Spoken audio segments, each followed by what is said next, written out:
เป็นเด็กแดงธรรมดาเกิดบนหยาดโอสาพอมาแต่ฟ้ามือเปล่าแม่จึงเลี้ยงดูเอาให้ใหญ่สูงเลี้ยงให้เป็นคนธรรมดา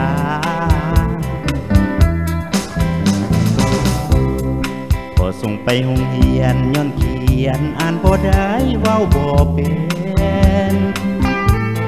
เรียนให้หูให้เห็นเรียนให้เป็นคนธรรมดา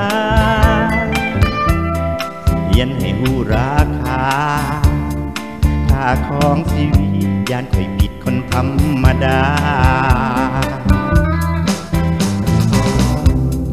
ใหญ่ขึ้นมาก็จึงเป็นคนธรรมดาหัวสวนให้นา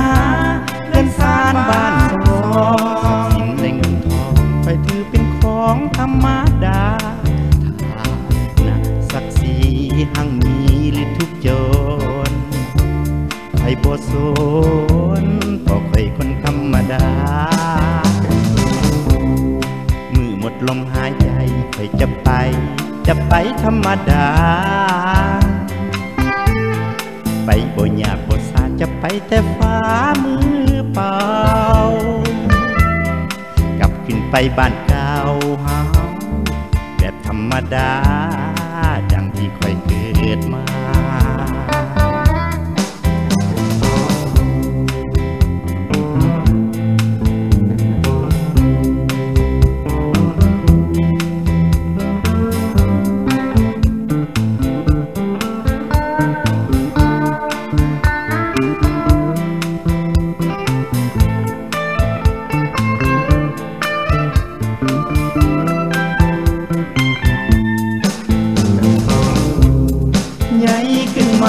ก็จึงเป็นคนธรรมดาหัวสวนให้นาเงินสานบ้านสองทรัพย์สินและเงินทองค่อยถือเป็นของธรรมดา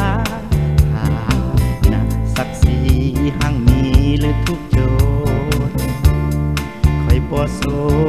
นเพราะค่อยคนธรรมดามือหมดลมหายใจค่อยจะไปธรรมดาไปบ่ยากบ่สาจะไปแต่ฟ้ามือเปล่า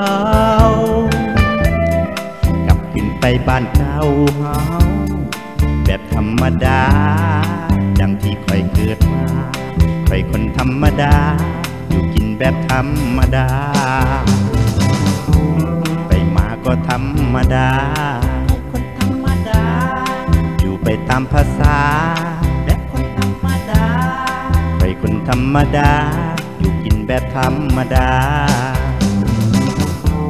ไปมาก็ธรรมดาคนธรรมดาอยู่ไปตามภาษาแบบคนธรรมดาไปคนธรรมดา